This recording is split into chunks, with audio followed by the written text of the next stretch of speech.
Hello, my name is Joel Niedermeyer. This is Legal, Ethical, and Social Values of Business, Winter 2015. This is the Merck court case regarding the possibility of developing medication for river blindness. Merck and Company is a company built on helping people through the medication that they produce. The founder of the company has had an unbusinesslike motto that can almost go against the capitalistic environment.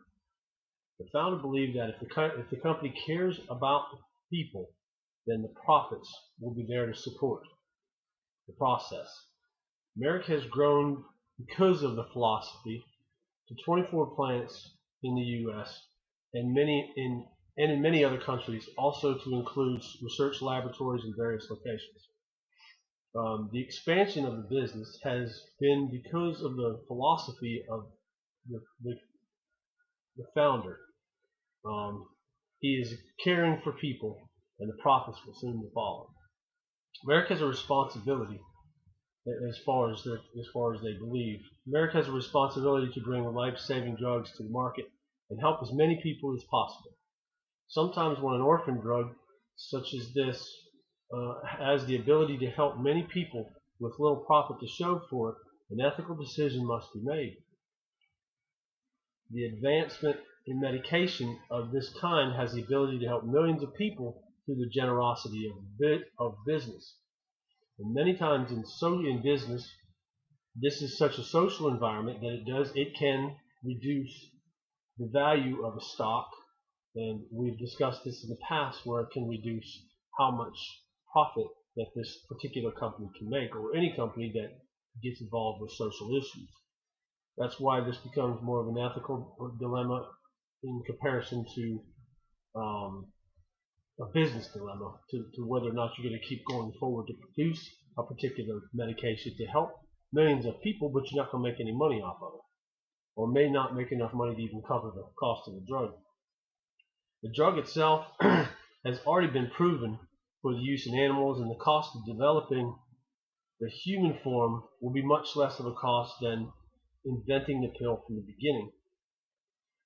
So which means that they've already invented this pill years ago, they've already developed it, they've already been able to use it in the animal form, and it wouldn't cost as much to put it in the human form, so they'd be able to market it with less expense. Like some drugs can take over $200 million to get to market. This may cost a whole lot less. When a company such as Merck has a distribution plan for undeveloped countries and donates such a social program to the better of the life of millions, the world will see. It is true that the company will not make the profit that normally exists when it produces such a medication, but the advertisement is priceless. Merck will be known for the social investment and the outreach from other countries. Many of them can come close to the break-even point of the cost of the medication. As the idea of such task is pondered, the company must understand that by creating drugs that will not produce monetary gain initially, the future of the medication may reveal a benefit that will far exceed the loss of the pill. And in that, I'm just kind of getting to the point where when you're producing something like this medication, this pill, it may be something that doesn't produce money that you want to produce off of it. However, the derivative or the byproduct of this could produce something that's even more astounding. So that's what I'm trying to get across with this particular area, is that they're able to, at least if they could produce it, get to somewhere to break-even point, and maybe somehow down the road what they've done with this create some other medication from it. The analogy of Robert H. Frank reveals that when parties do the business, both sides can win in a larger way than if no business was taking place at all. Which is what I was saying, if they didn't do it and just scrap the pill, that maybe down the road, if some sort of medication came from it, they may produce a whole lot more money off of it as a profit, and as opposed to not doing anything, in which case nothing would happen. Frankl's 5 ways that socially responsible companies can survive in the context of today's business world. The point that I will examine is the fact that when the public understands that the company's ideas and values are it will better alleviate the company to a different position than that one that does not participate in social programs. So if you could look at someone that has a social program, you may look at it in a different light as one that does not.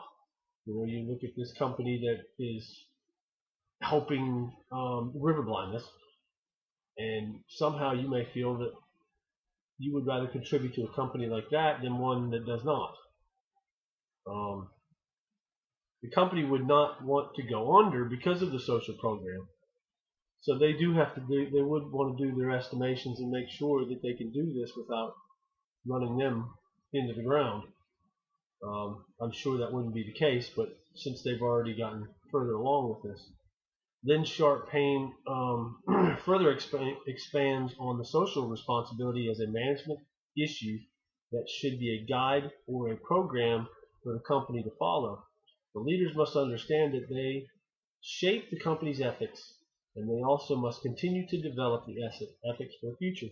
And that goes through the motto of the founding fathers, or one of the relatives of the company that had the motto of the prophets will follow as long as you continue to worry about the people.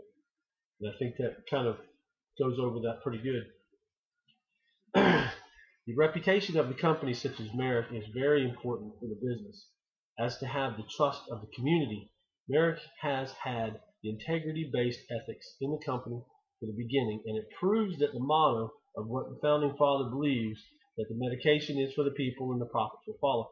As an administrator of the company, if it was me, and I'm more of a capitalist than anything else, but in this particular situation, as an administrator of the company of Merck, I would believe in the motto. I would like to see the company go forward and further investigate the possibility of helping the millions of people that are affected by the river blindness, on the sense that they could still go back and maybe do something in the future with it. The blessings that will follow for the company will far outweigh the initial loss in profit for this particular drug. We as a company must realize that the advancements we make in producing medications further our knowledge in areas that might not otherwise have been understood in the past. Again, as for me, that's what I would do, is I would push forward. And as I have read, they did push forward, and they did do this. They distributed millions and millions of copies, or millions of pills for river blindness. And that is my thing for the day. Again, my name is Joel Niedermeyer.